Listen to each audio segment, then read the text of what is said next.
Hi everybody, it's Michelle from travelingladybug.blogspot.com, here to show you some cards that I made at a Stampin' Up! Class and then some other ones. As you can see, this one's a little shiny. We embossed with clear embossing powder and then inked over it.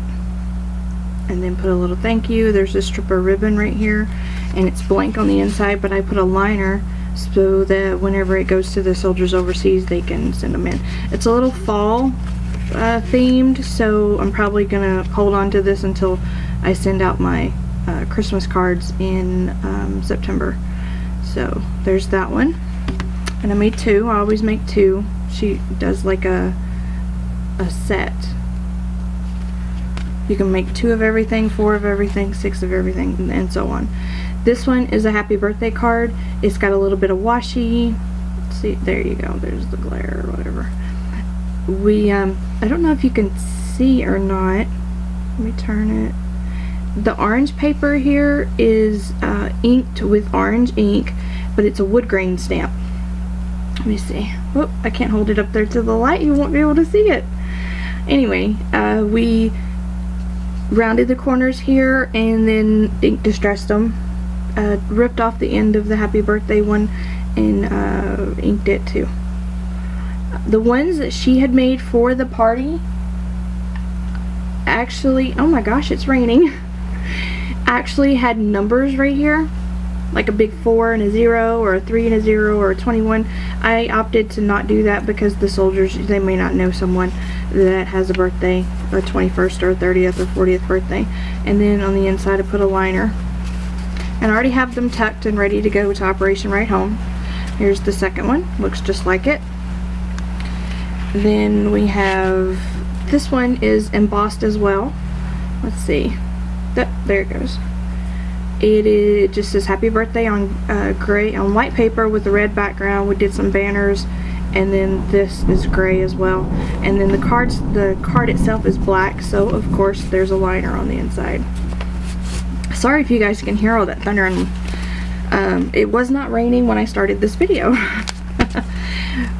Her theme apparently was embossing at this card making party, because we embossed this as well.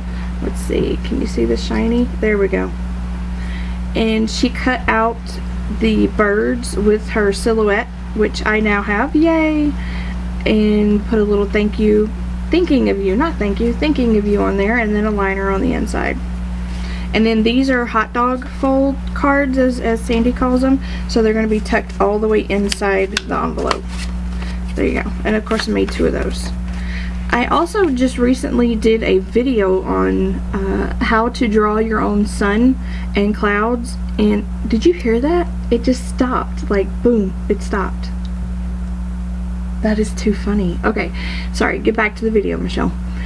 I did a YouTube video, a screen capture on how to draw your own sun and your clouds in Silhouette Studio.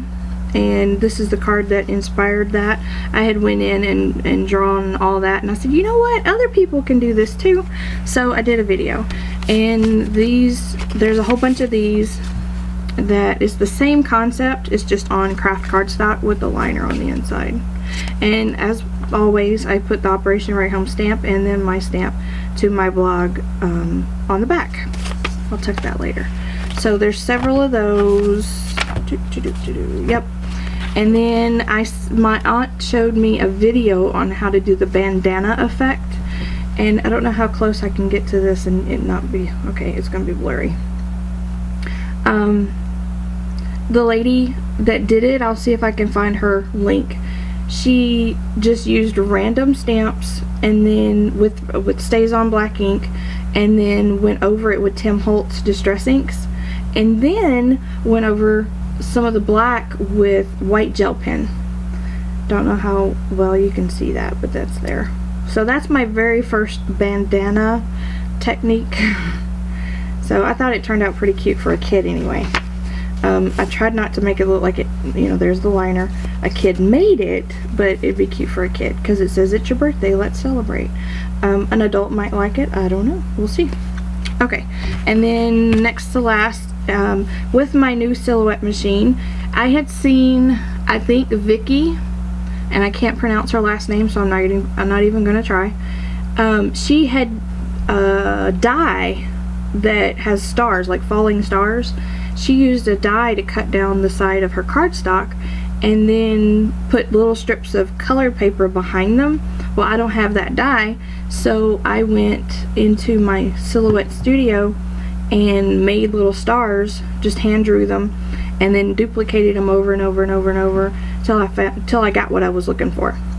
And then with the extra little stars, I embossed them with silver embossing powder and placed just some random ones on there, and then placed some little random I forget what they're called, candy dots maybe from Stampin' Up, enamel dots, I have no idea, but anyway. And then embossed happy birthday in silver. And if you can tell, yep, you can see it right here, the background, there's like a line, what do you call a layer? There's a layer of silver all the way around it. And all I did was dipped the edge of the cardstock in Versamark, or rubbed Versamark all over it, and then put silver embossing powder, heated that, and then layered it. So it's not the entire cardstock, it's just the background layer. And then my last one is a paint chip card. I've seen these all over Pinterest where people go to the store and get paint chips, and this is what I decided to do. I punched out a hole out of each one, then flipped the colors so that, you know, it goes light to dark, well then it goes dark to light, and put some butterflies on there because purple and yellow are like complementary or whatever, and then put a yellow layer around the back side of it. So those are my cards this time for Operation Right Home. If you have any questions or suggestions, leave them in the comment section down below, and I'll see you guys next time. Bye.